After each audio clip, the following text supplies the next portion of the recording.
I no came money? to the closing table with $500 in earnest money. Oh my God. We've had our Airbnb for 2 years. That property has made over $110,000. And our mortgage is only $2,000 a month. People say there's a shortage. There's plenty of properties out here.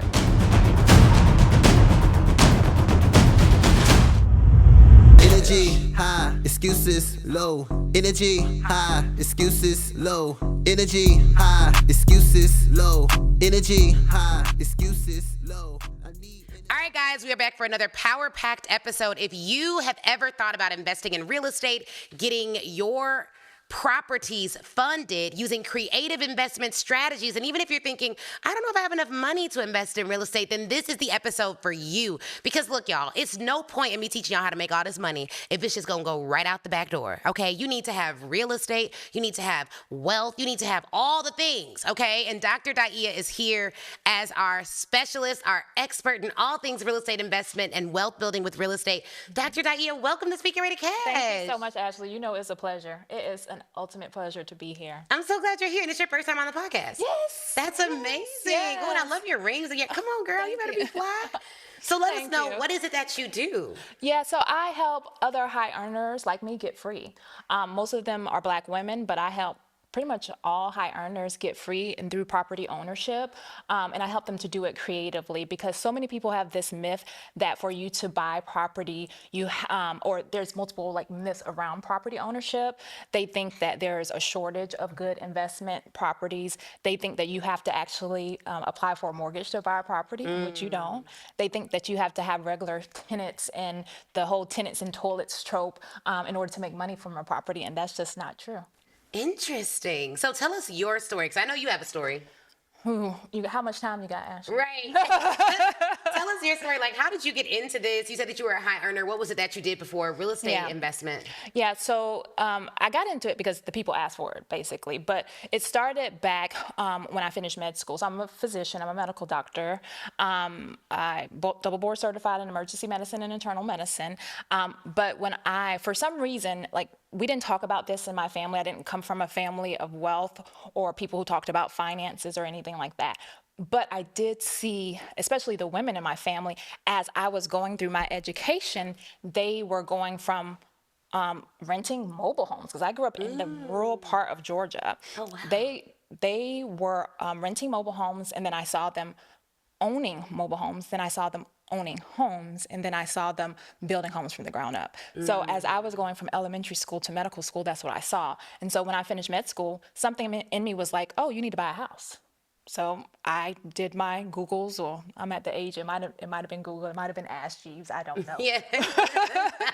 But I did my Googles and I researched how to buy a house because it wasn't something that we talked about. And the first time I went to go buy a property, I had these student loans because I was a doctor. And the lender at BB&T was like, no, ma'am, you won't be getting a doctor's loan. Because I just knew I was going to get these. At that time, the doctor's loan became popular, where you could get these properties with 0% down payment, but with good interest rates still. So I just knew I was going to get that type of loan because I'm a doctor, right? Yeah. They said, no, ma'am. So my little smile turned to a frown. But one thing about me, I've always had, I don't know if it's like delusion or naivete or audacity. I don't know what it is, but for some reason I didn't move past that goal and say, okay, I'll just try again next year. I'll get my credit report up, because I had mediocre credit at that point because of all that like education debt. But something told me, no, okay, what do you qualify for? You don't qualify for that loan. What do you qualify for? And so I did my Googles and I found that there was actually another loan product that you could buy a property more in the outskirts in a rural area because they wanted more people to buy in that region. And I could still put 0% down. And for me, the rest was history of thinking outside the box, getting creative and thinking about, okay, what do I qualify for? So I bought that property, my first ever property, in a private community, new construction, 3-bedroom, 2-bath, 2-car garage, and I put 0% down. And I had the audacity at that time to be like, okay, I don't have a lot of money. I'm just becoming a doctor. I'm just getting my first ever salary, so I don't have appliances. I had them to write in the contract to put the appliances, brand new stainless steel fridge, and all this into the contract. And it was zero money down? Ashley, I At the can't, closing table in a rural area? because I asked. Who'd you ask? The realtor or the I bank? asked the realtor, the agent, and the seller. The seller was a builder. No one ever lived in this property. It was a brand new property. And from that point on, I just had the same energy going forward. Now, fast forward years later, I moved to New York City for my fellowship. I had no idea that today I would be sitting here as the person who's known as the creative real estate investing Yes. coach for I just did not know that. I thought that I would be selling that property and moving on, but by that time it wasn't a seller's market anymore. It was a buyer's market, and I would have had to take a loss to sell that property because again, I put zero down, so I didn't have much equity those few years later. And I don't take losses, not on Yeah. purpose, anyways. Yeah. Right? So I said, I guess I'll be renting it out. Actually, that was the easiest money I made from hundreds of miles away. I didn't know I was going to be making a profit. This was not a plan. And so I always tell people I became an accidental landlord. And actually, this month I'm celebrating 10 years. That was 10 years ago, July 2015. That is incredible. Now, I could believe it because, baby, I'm so glad I didn't sell my house in Chicago. We have a tenant in there that is paying us $6,000 a month. $6,500 a month. Ashley, we have to get to that because I heard you talk about the insurance. Yes. And that is one of the creative strategies that I help my clients The with. insurance? Any Oh, type, any type of creative. Y'all, and exit I'm strategy. accidental because I didn't know that. And then I just got a request on the way here. Oh, can we rent your house for a month for another 6 hours? Yes, ma'am. Yeah. You can extend. Yes, Stay. you can. Please. Absolutely. Enjoy yourself. People don't know these creative strategies exist, and they think that single-family homes are not valuable. And I don't want to go too fast. I don't want to take you too fast because I'm gonna finish telling you my story. But people think that single-family homes are not valuable. You can make thousands of dollars per month in profit, not just gross. I'm talking about net. Oh, yeah. Yeah. Yeah. Yeah. I can see it because, like, we've had our Airbnb for 2 years. That property has made over $110,000. Come on. And our mortgage is only $2,000 a month. Tell it. So we're thinking about like $60,000 in profit. And we do nothing. Like, I check that little app when I get a little alert. Maybe once a month, like tenants are cool, they're Self-managed, chill. yeah. Like, it is so easy. We don't even have a property manager, and I don't have time to be, Yes. So it is incredible. We've actually thought about getting more because we did not know. And all we did was set it so that they can't rent for less than 30 days. And all of a sudden, all the insurance people just came in. It's a game changer. I'm telling you. And they pay for the house. We make money on the house. We would have only made like you get the tax $2,500 a month incentives. if we would have just rented it. And But you get now- the tax incentives. and the tax incentives. Yeah, because you're a high earner and you need those tax incentives. We need that. So tell us, okay, so what are your top 3 creative real estate investment strategies? Because one thing I hear about in the insurance play is like, well, how do you find these insurance clients if you don't go on Airbnb? Like, is there a way to pitch them directly? What are your thoughts on that? Yeah, there are. It takes time. I'm not going to lie. Okay. There's pros and cons to each strategy. Okay. But let me backtrack a little bit Yeah. because when I say, a lot of times people don't know what I mean by creative real estate investing. Yeah. And it's not just creative financing, which creative financing is how you finance the purchase of a property, but do it non-traditionally. But I help people find properties creatively, finance properties creatively, and make money from their properties creatively.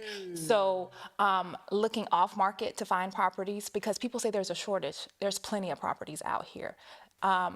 People think that you have to apply for a mortgage to buy a property. You don't. One of my favorite ways to finance properties is go directly to the person and say, hey, Ashley, I know you don't want to pay that big capital gains tax bill that you're going to have to pay with that property that you're trying to sell or you were talking about selling. How about I make you the bank and I pay you every month for it? And then you will only get taxed on the money that you make that year from the property, and you're getting interest every month on it.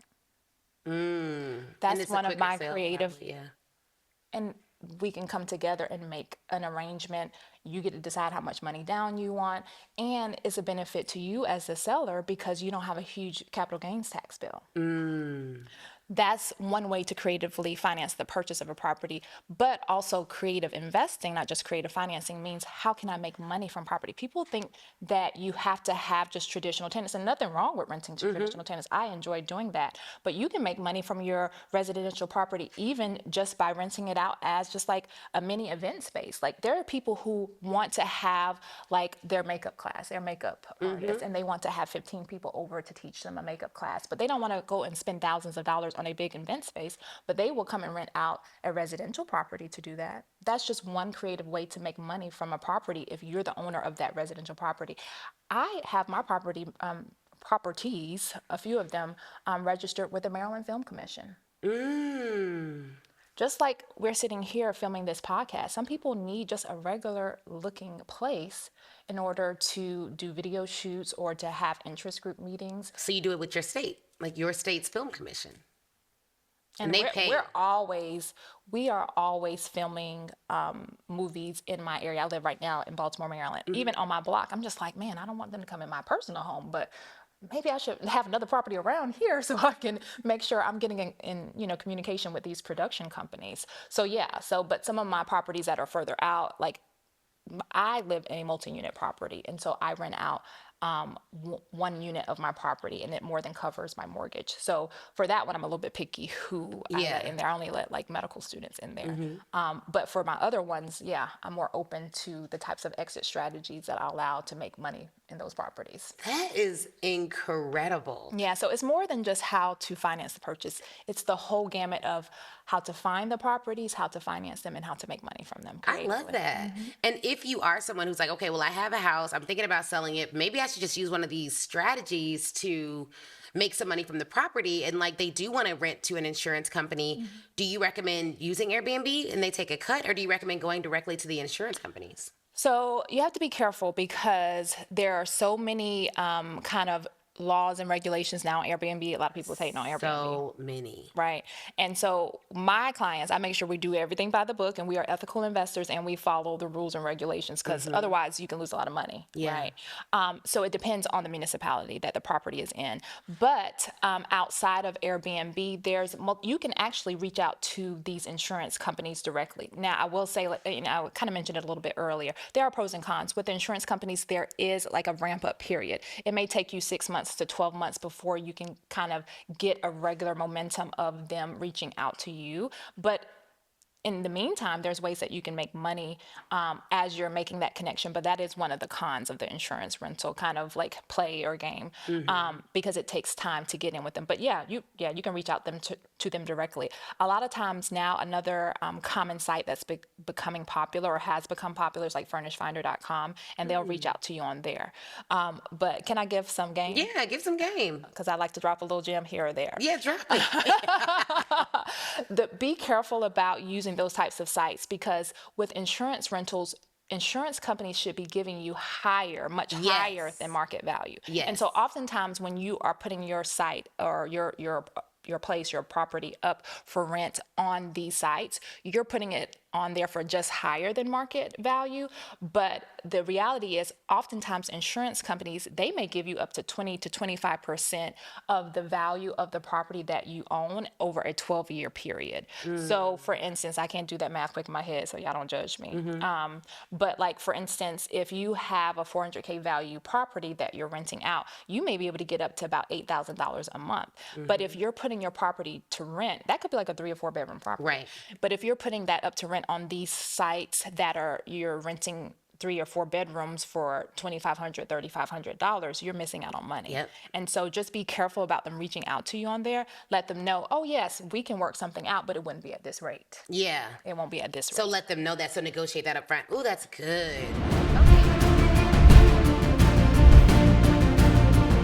For everything you sell, you need a vehicle. Sales calls. Challenge. Our event is a vehicle. It's one way you can sell an offer. You're marketing not just for sales, you're also marketing for data. In your portal, it shows you how to have a brand guide. What brand guides do is it ensures that no matter who designs your stuff, it looks the same. I help y'all land 5- and 6-figure contracts, but there comes a point in your business where you are the one giving 5- and 6-figure contracts. You cannot afford not to come to this event. You are missing out. There is so much energy at a place like this. Everything has been epic. I've never been to a training where I've been engaged in literally every session. This mastermind has truly changed my life. My mindset has shifted. It allowed my business to grow tremendously. 6-figure speaking contracts. Get in the room. This is unlike any conference that I've ever experienced, and I am a conference junkie, information junkie. I've been to all the things, but I have never been to an event like this. If you make it from a certain spot, go back higher, go back further, shoot it again.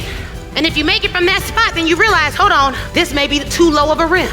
The hardest thing to be in life is yourself. Why? It's because it's the noise. Too many of us are believing what other people are saying about who we should or should not be.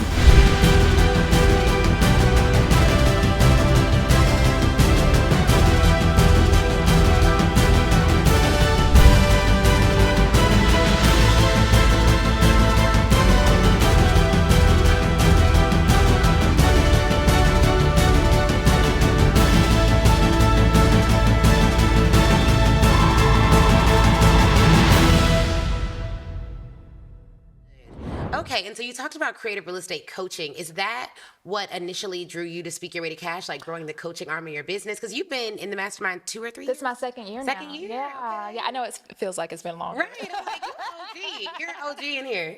Yeah, but no, this is just my second full year. But yeah, so for me, I manifested it because I wanted to. I had been speaking.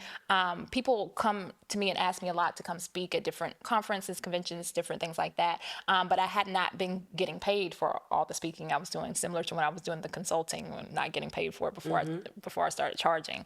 And I knew I needed help with that, and I wanted help with building a speaking platform. So you know how our phones be listening to us. So I started just all the time saying I wanted to speak. I need a speaking coach because I believed in coaching by that time. And my phone just started showing me your ads. So I manifested it. And then when I got here, I was like, wait a minute, it's not just speaking. She giving me the business game. She's giving me the vision. She's giving me the mentorship, seeing what a beautiful, godly couple looks like. She's giving me like a whole like group of other boss women, like even bigger than the groups that I've been in before. So it was just like, I came for the speaking, but I stayed for all of it. You know? Yes. Yeah. I love that. And what's been your biggest win since joining the program? Ooh, where do I begin? I've had several wins. I pitched for my first time ever pitching like a high 4-figure and 5. You pushed me to pitch for 5-figure, but I was shy about it. But pitching for a speaking gig, international speaking gig, and getting it, and then also getting closer to like my goal of having my first 100K launch. I just got underneath there a couple months ago. So that's Where were been you a at? win. 80? I think I was at like 80. Yeah. $80,000. We ain't gonna be. I mean, we ain't gonna be mad at that. And how many? So this is gonna be good because a lot of people watching are like, "Oh, to have big launches, you gotta have big people on." We That talked was to a other people total of like 4 or 5 clients because I think I had a couple 25K and then a few 50. So my price points are 15K and 25K. And how many people were on there live when you pitched? Oh, less than 20. Do y'all hear that? Less than 20 people. But my 80K. conversion rate is pretty high. Mine is like 30%. One thing I know how to do is sell. One thing I know how to do is close the sale. I know how to handle a launch sale, and and I'm getting better still. Yeah. Let me not act like I can't get better, but I definitely also know how to handle. You can say you know how to close a sale. And I know how to handle a sales call because sometimes you have to take that extra step and get them to a sales call. Yeah. So I love that. Yeah. No, you're definitely hitting a 6-figure launch this year. Probably multi-6 figures. Soon. I mean, and also that's another part of my win too, because when I came here, I was one of those people like, I don't have to spend no money on ads. I can just do organic marketing. And now I'm just like, oh yeah, I need to get more visibility, more people on these calls, because I know it's just a matter of having more people. And so I believe in ads now. I've been fighting with Meta though. Our ads guys helped me, but like Meta is like, I have so like anybody, y'all know Meta? Anybody from Meta who can restrict me? I don't know why I'm restricted. Yeah. But yeah. So once I get over that hump. Yeah, send me a message about that too, because I may have someone who could put in the ticket. Okay, yeah. Perfect. Yeah. So that's been another win for me. It's just the becoming more open-minded and it seeming normal to not just do organic marketing, but also like paid ad marketing. And then also to, I'll say last, because there's been so many wins, but lastly, just being more open to launching frequently and it not seeming like outside the box or something extra. Like I'm not overwhelmed by it. I'm not quite right at every 4 weeks. I remember when you first said that, I would be like, every 4, Ashley, you know, like I just got used to launching every few months, you know? And now I launch every 4 to 6 weeks and it feels normal. Yeah. It feels normal. It's good. You'll get the momentum and then you'll scale it back once you put some things on Evergreen and build out your community more. But yeah, this is fire. That's dope. Yeah, that's amazing. And so what would you say to someone who's scared of coaching? Because you actually were already investing in yourself. You were already developing yourself. And so, yeah. Yeah. I would say for people who are afraid of coaching, there's nothing wrong with that. Like it's fair to feel that way because we have a lot of people out here who are calling themselves coaches who are actually not coaching or who are actually taking advantage. Like, and some people who are, I want to say this too, because there are some people who are out here coaching or saying that they're coaching and they're not trying to harm people, but they actually are not coaching. Does that make sense? You know, like they're not knowingly doing that. And so I think for those people who are afraid, the point for you to do is to, one, get clear on what you want. And for me, I always tell my clients or potential clients or leads, like, it's not about what you think is realistic, it's about what you desire. So we should be more self-centered and focus on what we want, what we desire, what we see for ourselves when we picture ourselves on a random Tuesday in like 2027, like some years in the future, and get clear on what that looks like. And then you'll feel more safe when you vet someone who actually is living in that now, or who can give you that type of support and be your soft place to land. So it's really focusing on finding people who are living in kind of the vision that you see for yourself, and then make sure they have the experience. I've even had people, I'm like, I'll show you the deeds, honey. Receipts over rhetoric. Okay. Okay, I love that. And so what do you offer? So if there's someone watching this and they're like, okay, look, this is good. I need more nuggets. Like, we could have went for probably an hour or two just on the creative real estate investment. I only gave you a little bit. Right. So do you have something coming up where they can learn more about this? Do you have a webinar coming up, something they can attend? So our next launch, I can't remember the date. I just talked with my team about this yesterday. It's like the second Wednesday in August at 7 p.m. Okay. So I can't remember that date number off the top of my head, but that's when it is. And we'll be talking about creative real estate investing and helping you understand the kind of foundations of 3 concepts of finding properties off market, financing properties without applying for a mortgage, and making money from properties without traditional tenants. So definitely show up for that. And then people can find me drdaa'iyah.com. And then my global brand is Capital Dynasty, CAPITAL, Capital, not Capital, Capital Dynasty. So I'm on socials at my name or Capital Dynasty. Okay, so I have to ask you this. Like, there's someone watching this who's like, okay, how am I going to invest in the Trump era? Like, it's over for me. I'm not going to be able to get wealth right now. It's too bad. We don't know what that guy's doing. Like, what would you say to that person? Like, are there opportunities that we're totally missing in this administration has created? Yeah. One, we don't operate out of fear, number one. So don't focus on what you think other people are controlling. Focus on what you can control. That's number one thing.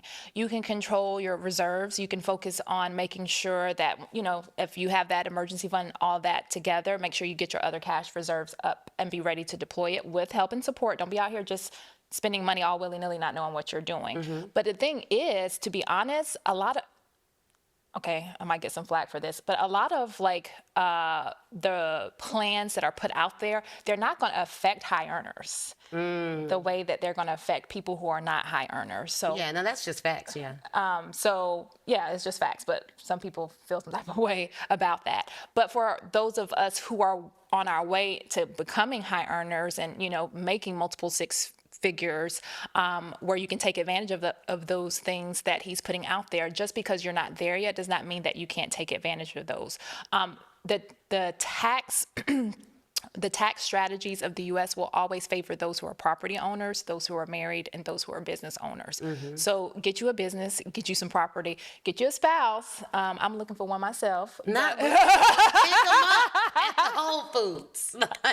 But you can own property whether you make a lot of money or not. Sometimes you can start by just using what you have available to you, like, I get biblical, but use what's in your hands, right? You know what I mean? So sometimes you may only have $5,000 available to you. Go and flip that, go and be a private lender for someone. People always need money. So if you want to go and make a 10% or 20% return on your 5K and flip that over a period of a few months to get that to 20K, now you can go and use that as a real down payment on a property, and your life can change in a matter of 12 months' time, because there are a lot of properties, Midwest, a lot of places in the East Coast where these properties are less than 200K, and these are not I don't push people to buy just to be buying. I push you to buy properties that actually are cash flowing, income producing properties, because we you're basically buying money. We believe in buying income over here. You're buying income. We believe in buying income in Capital Dynasty, right? I love that. Because what you want to do is you want to slowly replace the amount of time that you have to actually go and work and make money with the work of your body, right?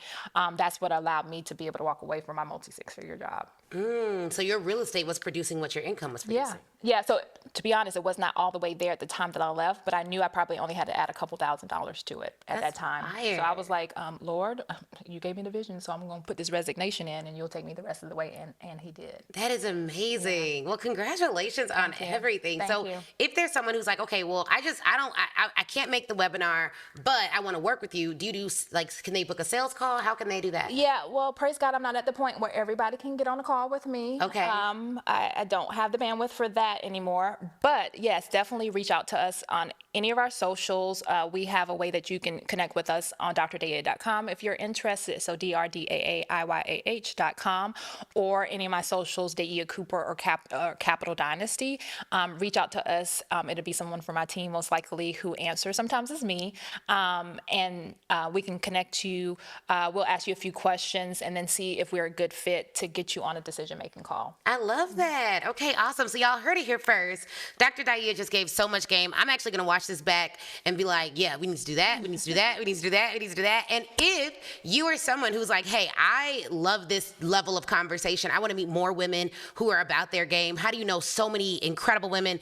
These are my clients, y'all. I told y'all I only work with brilliant people, period. So if you want to meet more brilliant people, if you want to change your circle, and if you want to rub shoulders with true experts, with receipts, okay?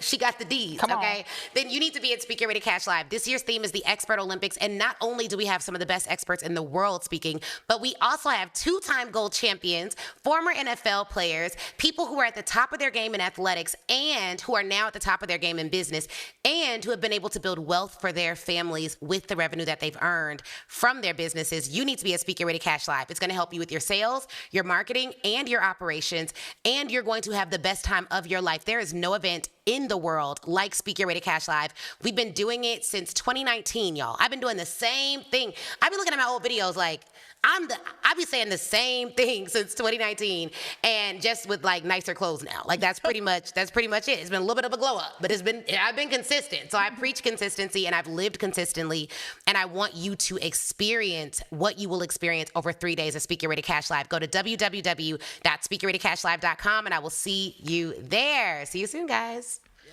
Energy high, excuses low. Energy high, excuses low. Energy high, excuses low.